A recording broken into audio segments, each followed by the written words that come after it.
I'm Dr. Amy Robbins, and welcome to Life, Death, and the Space Between podcast. I'm a licensed clinical psychologist and medium, and here we explore life, death, consciousness, and what it all means. Today, I have Dr. Stephen Farmer on the show.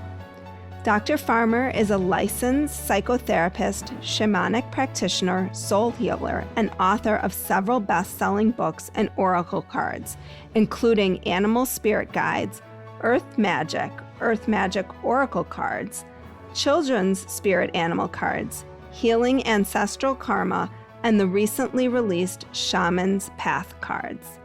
Dr. Farmer offers individual consultations and relationship counseling in person or remotely by phone or Zoom, drawing from his wealth of his training and experience as a psychotherapist, shamanic healer, and trauma recovery specialist. He offers a popular individualized spiritual mentorship and life coaching program and serves on the board of the Society of Shamanic Practice. So welcome, Dr. Farmer. Oh, thank you, Amy. It's delightful to be with you today. Excited to have you talking about some of the basics of let's start with the spirit animal and what exactly is a spirit animal, or I know you sometimes refer to it as animal spirit guide. Is there a difference? No, I think the terms can be used interchangeably. Animal spirit guide implies a little bit more in that they actually offer guidance, as opposed to spirit animals. I use them interchangeably, but the spirit animals just is a more descriptive term of animals that come to you that are, you could say, messengers of great spirit or of God or spirit, however you want to say that. It's a topic that really came to me, generated really by the work in shamanism that I was initiated into that about it's been 25 years or so, and recognizing that that was my next step. You know, as a therapist, I had a very active practice and enjoyed it very much. Probably worked a little bit too much. I'm Capricorn, but oh well. And there's been an evolution, as I'm sure it's true for you as well. You know, as different things have come to us, as if spirit is calling to us and saying, "Hey, here's your next step." So shamanism really became I went to a 2-day workshop, and it's not about becoming a shaman, but just being introduced to that whole realm of an ancient practice of recognizing that the world is really alive and communicating with us at all times in various ways that it communicates. And one of those ways is through the animals, and thus the animal spirit guides, the idea that when an animal comes to you in an unusual way, that's what we look for, something unusual. Or another option is if there's an animal, whether the symbol or the actual physical animal shows up repeatedly in a short space of time, which is true of almost any signs. You know, we look for repetition. So either of those criteria are the criteria I use. I'll give you an example. I live in a fairly suburban neighborhood in Dana Point, California. And there is I call him my brother, Owl. There's an owl, I think it's a barn owl, I'm not real clear, or a hoot owl of some sort, that inhabits the neighborhood. And I remember one day, several weeks ago, walking out, taking my puppy dog for a walk in the evening, and I hear this. And so we start singing back and forth to each other. And I swear, this guy followed me all the way to the park where I walk my dog. And I went, well, not only is that a cool experience, but hey, Mr. Animal Spirit Guides guy, you know, what's the message? Because Amy, what happens in my way of working with this is there's 3 dimensions, you could say, to the animal. One, the animal, the physical animal, or a symbolic representation, meaning like a picture of the animal, or maybe a dream you've had about the animal where you don't actually see the physical animal, but they appear to you in some way, in some means, externally or internally. That's one. That's the animal. Oh, that's pretty cool. An owl, you know, singing in the night, and we get to play back and forth each other. Second, though, is yes, that animal, whatever it is, the physical animal particularly, has you could say, a life force. or a spirit. They're animated, by the life force or spirit. So there is that individually for the owl, that life force that's animating this being. But the third dimension is where it gets very interesting. And that's when an animal shows up in an unusual way. You're sitting outside and enjoying the day, and a crow lands right in front of you 2 feet away and gives you that old one-eyed look, out of the side of his face. You wake up with this big dream about a gorilla. That's a symbolic representation, but it's a very memorable, very impactful dream. Those are instances where the animal would be showing up in an unusual way. And that's that third dimension. Is, you could say they're kind of a sales rep, for Great Spirit in a particular form that can help you define or delineate what the message is. And we can get to that in a second, but that's basically an animal spirit guide, or like you asked, a spirit animal's fine, as long as you understand what that is, that it's an animal that comes to you in that way. And again, it could be the physical or the symbol of the animal. But in some way, their God or spirit is reaching out to you saying, hey, pay attention. And once you learn the art, and it really is more of an art than a science, the art of being able to understand and interpret the message, then it's not the only way to get guidance, as you well know. There's other ways, deceased loved ones or ancestors or whatever, but it's a pretty keen way to do it because we're so intertwined with animals, throughout the world. They're all around us, whether we see them or not. And we do have unusual sightings. And it's really clear to me, after this many years and having written, a couple of books about this and oracle cards, that Spirit is trying to help us along the way. And there's a lot of ways that Spirit's trying to reach us. But this one, I think, is easier for people to understand and to be able to connect with is, okay, I love animals, so let's try this out. I tell people, try it out. Don't believe me or disbelieve me. Just try it out. See what happens. See what you notice. And people report back, and the feedback is amazing that I've had over the years of these kind of visitations. So is the meaning of the spirit animal have to do with the type of animal that comes to you, or? Yeah, good question. There's a couple of different ways that you can discern the message. One is a little more intellectual. You use your brain to do a little figuring. Okay, what you do is you take the characteristics of the animal. Example, back to the owl. The owl flies at night in the darkness. They're able to see in the darkness. Hear that as a metaphor as well. They're very stealthy. You often don't really know where, like I was looking for this owl. I could not see until one night about a week ago. I went, oh, there he is. He's right there in the tree. And I saw this shadow fly away. So if you put all that together, those are possible messages for the observer, the one that is witnessing this experience with the owl. One, it might say, okay, this is a time right now, you got to be a little stealthy. Okay. Okay, this is the time that you're going to be working with shadows. It may be your own shadows, meaning those parts of us that we don't always own or recognize. Or beware, not be freaked out or paranoid, but beware of other people's shadows. Another possibility would be that you now are able to see the other side of someone that you're interacting with, their shadow side, the part of the self that this got crammed away back when. So those are possibilities. The other one that is connected with owl, because if you look at an image of owl, they got these great big eyes, like they really can see. And that could be a message that says, keep your eyes wide open. There are signs and omens coming to you, and you need to pay attention to those. Another one that's a little less obvious from the characteristics of the owl, but the ancestors are with you now.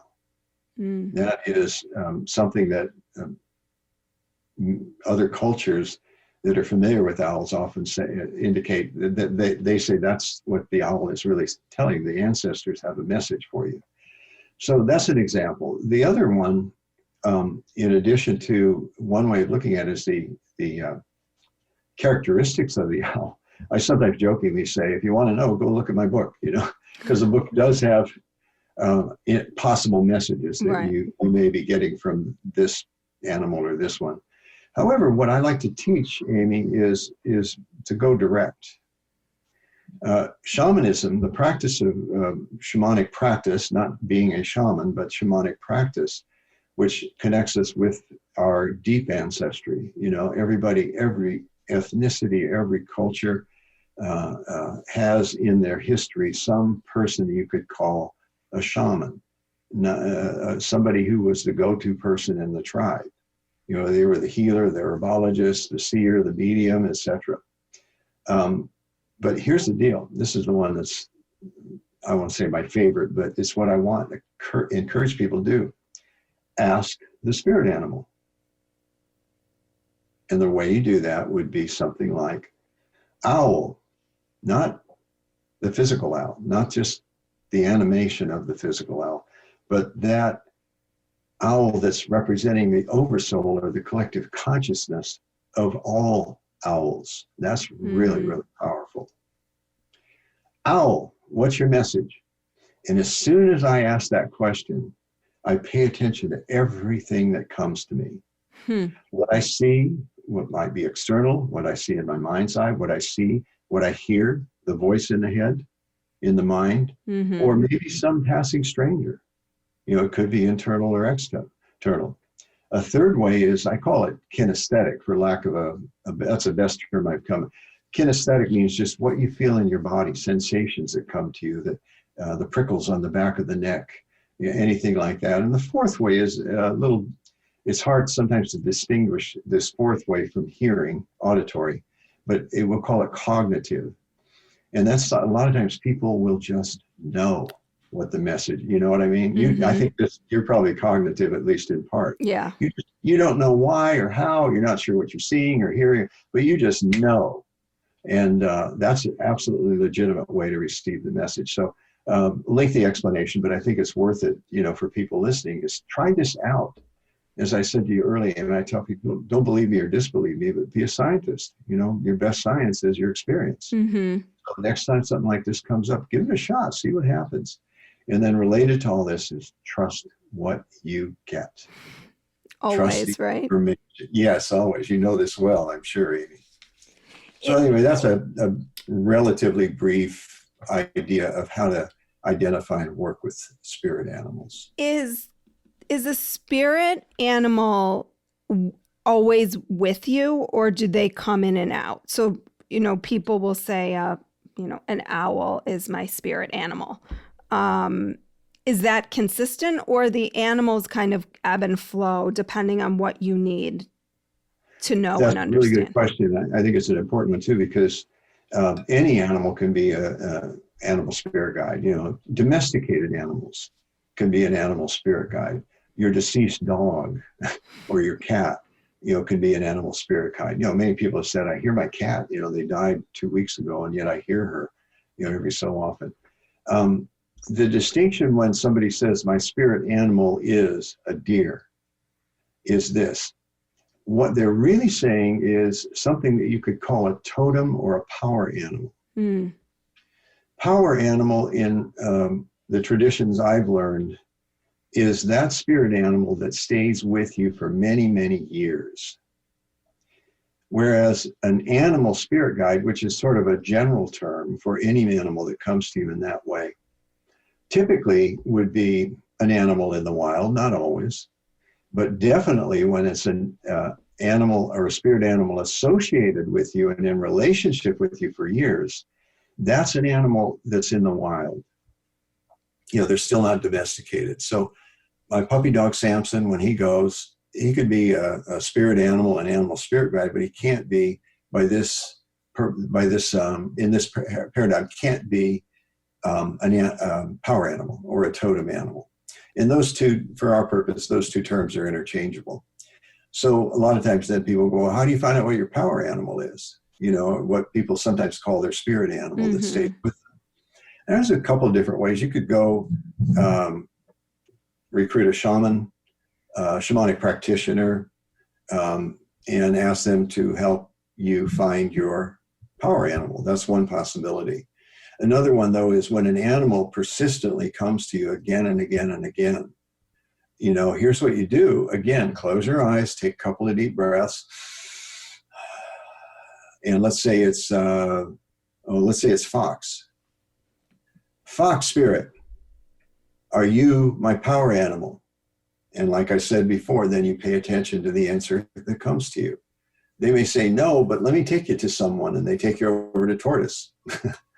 And then you say, tortoise, are you my power animal? And tortoise goes, yeah, yes, so, something like that. So it's not just, let's say, repeatedly and over a period of 2, 3, 4 days. It's like again and again and again, you keep running this. You see billboards, you have dreams about the animal. They're really they're knocking on the door, of your consciousness. They're trying to say, hey, we're here to help. We're here to help. So that's the distinction I make between animal spirit guides and spirit animals, and a type of spirit animal, which is a power animal or a totem animal. And again, I think for our purposes, the terms that are interchangeable, whatever somebody wants to call that animal. Mm-hmm. That's the significance. And they are a source of power. They're a source of divination, being able to get messages. Mm-hmm. They can take you to other sources of guidance. So they're really an amazing spirit companion and spirit ally. And I've had, since I began, even before I began shamanic work, wolf came to me. And, scratch that. Snake came to me. That was the first time. I didn't even know what it was, just some kind of totem animal or something. I wasn't sure what it was. And then it was a few years later, as I began to understand it, that, snake, and then became increasingly over the years, increasingly significant in terms of my relationship with snake, such that my very first tattoo, and at this point, my only tattoo, is something I call two snakes. Mm. And there's a whole story behind that. We don't have time for that, but I got a tattoo commemorating my 70th birthday, because my father and grandfather, God bless them, both died at age 69. So when I hit 70, it has that layer of meaning. Mm-hmm. Plus two snakes represents DNA also, the intertwined serpents. Mm-hmm. Anyway, I go off on that story, but that long answer to your question. See, I warned you. No, I mean, this is new to me, so I'm always love to learn. So I'm just captivated. How do you know, how can you differentiate between a spirit animal and a loved one coming to you through an animal? Largely, it'll be your intuition that will tell you. There's people again and again after, let's say, a beloved grandmother dies. It could be, within a few days, or it could be 2 years, that dove, lands right in front of you and looks at you. And there's this, what I call a collaborative knowing. Mm-hmm. There's something that says, oh, that's grandma. Butterflies, seem to be very prominent with deceased loved ones, or ancestors, as I would call them also, that come to you. The best way I, so far, could tell someone about that is, you just know. It's kind of like that cognitive I mentioned. You just know, it pops into your mind. Oh, that's my dad. Okay. Now, is it really your grandma embodied in the form of an animal? Or is it a courier, a messenger? Mm-hmm. Based over the years, my sense is more that it's a messenger. Mm-hmm. It's not actually grandma that's incarnated as a pigeon. Right. But she's somewhere out in the realm of the afterlife, whether you call it heaven or anything else, and is wanting to reassure you. Pardon me. Mm-hmm. I'm going to mute just for 1 second. Sure. It's to reassure you that, hey, I'm doing okay. Mm-hmm. And as you know from your own work, that's largely a message that comes across is, hey, this is cool. I don't have a body anymore. Right. It's not for a while, right. I might kick in again, in a few years from now, but right now I'm going to cruise. Right. They're telling you we're okay. And that's the way that those animals can be. So owl for me really wasn't an ancestor. It just didn't click, that mom, dad, grandma, grandpa. It just was. It was more that what we were talking about earlier, an animal spirit guide. Owl used to be a power animal, meaning he spent years with me, but power animals can change. Mm-hmm. He receded and Raven came in to take his place as a winged creature. But I'm beginning to wonder now, because we've had so much interaction, whether he's come back to the nest, so to speak, no pun intended, and is ready to help me out in some way, because there's been such repetition. Now, what I haven't done is what I've advised. I haven't said, Owl, are you back in the nest? Are you part of the team here again? And I think now that I say that, I think I have to do that, because it's come up so much, especially in the last month. And it could come up in real form, or you could be browsing at the bookstore and the book there is a book about owls. Or my son happened to I think it was last week, we were talking at the dinner table and he was just reading about spotted owls. So we were talking about owls. Interesting. So it could come up in any of those ways, right? It's just the repetition of it. Such as what you just said. That for me is a repetition of owl showing up again and again and again. Mm-hmm. Now he could be he could be a courier or a messenger. He invites me again and again. This is one that you don't think of as a characteristic of the owl particularly, but because you saw the guitar in the background here on the video, I've actually, for a long time, I was really negligent about playing, for whatever reason. And owl, along with other spirit guides, have reminded me again and again, hey, Stephen, sing. You need to sing. Mm-hmm. And so we sing to each other. And possibly, and I would be fine with that if that's the only reason he's showing up so much. But it's such a joy. He followed us to the park that first time all the way. And we'd sing to each other. And then he followed us back here, off into the trees, just a distance. Regardless of everything I've said about animal spirit guides, although I don't want to discount it, but the world becomes that much more magical when you start to interact with nature and the spirits of nature in general this way. Well, go ahead. That's all. Just and animal spirits are an aspect of the spirits of nature. Well, and this is a perfect segue, because my next question was about earth magic and the different components that you talk about with earth magic, because it seems now more than ever before, we're needing to connect to this bigger, this notion that there's something bigger than ourselves. And I think it comes through the simplicity of nature. I totally agree. And that's what the whole premise really was for earth magic. To me, I think we get so, how would I put it? Complacent, I guess would be a fairly good word, with the world. We have our houses and, especially these, this way of staying, we can stay at home and lock ourselves in a sense, not literally necessarily, but lock ourselves into certain patterns and routines to the cost of not enjoying and being in awe, A-W-E, awe of the simplest things in nature. Walking around, I wished I lived by some woods, a forest that I could just go and do what they call a forest bath, where you walk through the forest, you breathe, you get the fresh oxygen, and you just basically bathe in all of the sounds, etc. of the forest. The park will do. The trees here will do. There's trees in the backyard. I just started a garden, at this point, getting my hands in the dirt. But to come back to what I'm saying is, if you just stop and not just stop, but pause.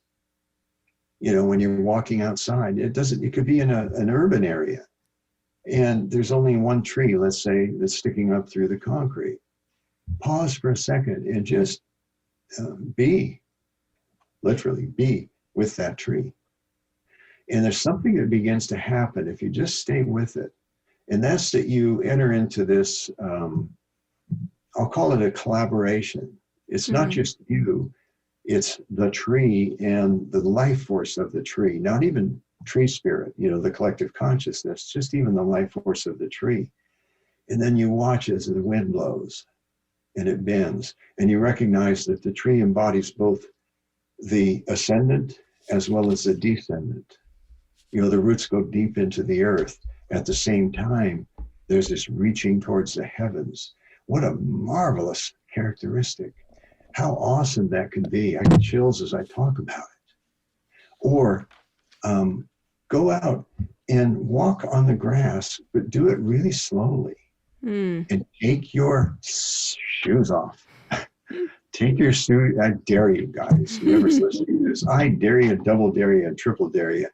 Go outside for a while, take your shoes off. We actually receive, science has shown this, we receive antioxidants from the earth. It's given very freely. There's a fellow that developed this, calls it earthing. If you want to look it up, earthing. Is it the same as grounding? I've heard it called grounding. Yeah, that's the principle is grounding. Yeah, he calls it earthing.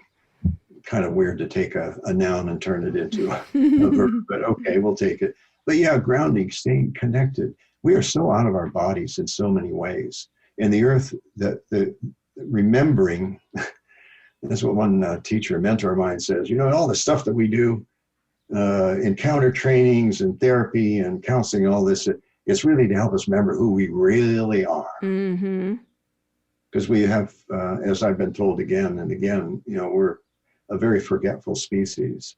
We forgot our place in the natural world. And this thing that's kicking our rear end, is I think one outcome of it is the potential for enacting that deep memory. We really are related. Native peoples, they don't have a word for object or thing. They're acknowledged as relatives. The cloud people, the tree people, the animal people, because that implies something more than just, that animal that's out here, this object. Anyway, I could go on and on about that, but you get the point. It's an awakening that's going on in many people. And do we have an element? I know there's obviously the 4 elements, but do we have an element that speaks to us for a reason in the same way that a spirit animal would? Or oh yeah, go out and listen to the trees. Or a tree. Well, I'm a water person. Like I could sit and watch the waves come and there's something for me about that experience. There's a crackling that happens if there's rocks that when the water pulls back off the rocks that just, it feeds my soul. And as you say that, what do you feel in your body? Just like this sense of calm, and how soon can I get back to finding that sound again? Yeah, that's. Thank you for the example too. I understand your question now. Do we connect with one of, let's say, the 4 elements more strongly? Like for myself, it's earth. Let's face it. My name is Farmer. I know. I wanted to comment on that. I was like, what an amazing name for an animal, like a spirit animal teacher. Yeah. And I love the earth. I've tried, I've done various water sports, for instance. I've done scuba diving. I've made a half-hearted attempt at surfing and it never worked. I enjoy things with the water, but where I really feel the best is on the land. Like I said, I like going barefoot on the land. I'm the guy, my neighbors know me as the guy that walks barefoot, unless it's super cold or something, which doesn't get that cold. Not like Chicago. Right. No. Nothing like that. Not a lot of barefooting happening here many months of the year. 40 degrees is really, really cold here. Yeah. That's a heat wave for us. Yeah. Yes, my sister lives in Minnesota. I chide her every so often and say, yeah, it got really cold last night. It got down below 50. Right. You had to bring out your down jacket. Yeah, something like that, Anyway, so I think that if anybody, whoever's listening, if you just reflect on it, you can immediately identify with it. Like if you tend to be more intellectual, you enjoy those kind of pursuits, etc., you're probably more attracted to air as an element. Earth, again, like I say, somebody who's, I'm from Iowa, the Midwest, Mm-hmm. That all makes sense. And I'm Capricorn, an earth sign. So bing, bing, bing, that all adds up to go, yeah, I'm more attuned to it. Mm-hmm. I started a garden just recently. In fact, after we're done, I'm going to go out and dig some more, and then plant either today or tomorrow. And I found just starting it out, because we had quite a bit of rain, I couldn't get to it at that time. I don't wear gloves, and there's something about just putting my hands in the dirt. I feel almost a mystical, or earth magic, but a mystical and magical presence that goes beyond the usual self, by just connecting. And the act of gardening, there's a little voiceover once in a while that says, God, this is hard. This has taken a long time. And I just quiet that voice and get back to being present. Yeah. And it's cool. It's very cool. Yeah. One of my friends has a garden, like a real huge garden. And every so often I'll go and weed.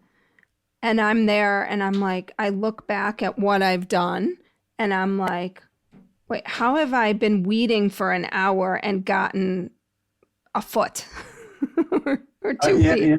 Yeah, I understand totally. It's one shovel at a time and one piece of dirt, because I got to break up the dirt. I've got compost and everything's been brewing for a while, and certain plants that I want to give it a go. I have planter boxes for a number of reasons. Limited space, and also the sun in the front. There's more sun in the front of the house. So I again invite anybody who's listening. You don't have to grow like a whole garden. Maybe get a couple of pots. Put some tomatoes, in the pots. Those are pretty easy to grow. But something about nurturing life in that way, nurturing something along, and you actually but you develop a relationship with that plant or those plants. A book that I've been slowly reading and pouring through, I would recommend highly. It's very, very interesting. The author, Robin Kimmerer, it's called Braiding Sweetgrass. Braiding Sweetgrass.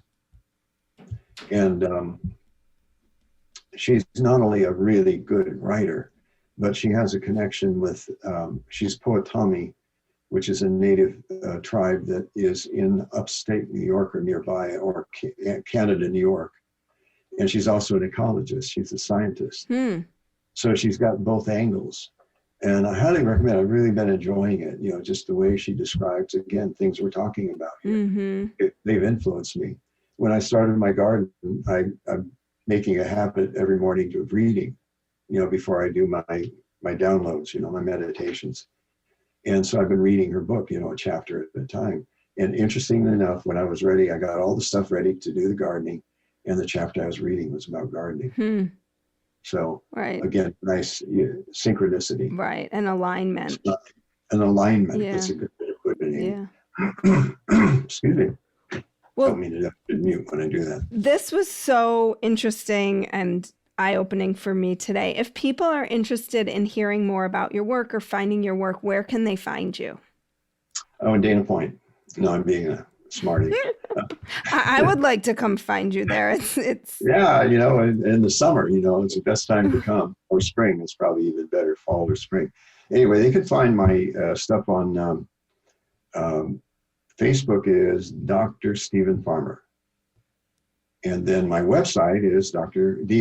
abbreviated, drstephenfarmer.com. And also you can find, I'm about to do the 4th in a series of Thursday afternoon for West Coast called Community Gatherings. And I suspect those are going to go on for some time, every Thursday at 4:00 Pacific time. You can find that information on the Facebook and also on the website. And you can sign up for a mailing list too, so you get updates periodically about what I'm up to. So check them out that way. I'm doing online sessions and mentorship and such like that. and jumping into a couple of juicy writing projects here pretty soon. So eager to get that going. Well, we'll look forward to hearing about those. Maybe you'll come back and talk about what those are when they're... Sure. Glad to, Amy. You're a good host or hostess. Thank you. Well, thank you so much for your time today. Oh, you got it. Thanks, Amy. All right. Be good people. All right. Take care. Like what you heard today and want to hear more? Curious about what comes next and what it all means? You can subscribe on iTunes. Just go to podcasts and find Life, Death, and the Space Between and hit subscribe. And you can follow me on Twitter and Instagram at Dr. Amy Robbins. Ask me any questions you might have, let me know what else you'd love to hear about, or just share your story. I can't wait to hear from you.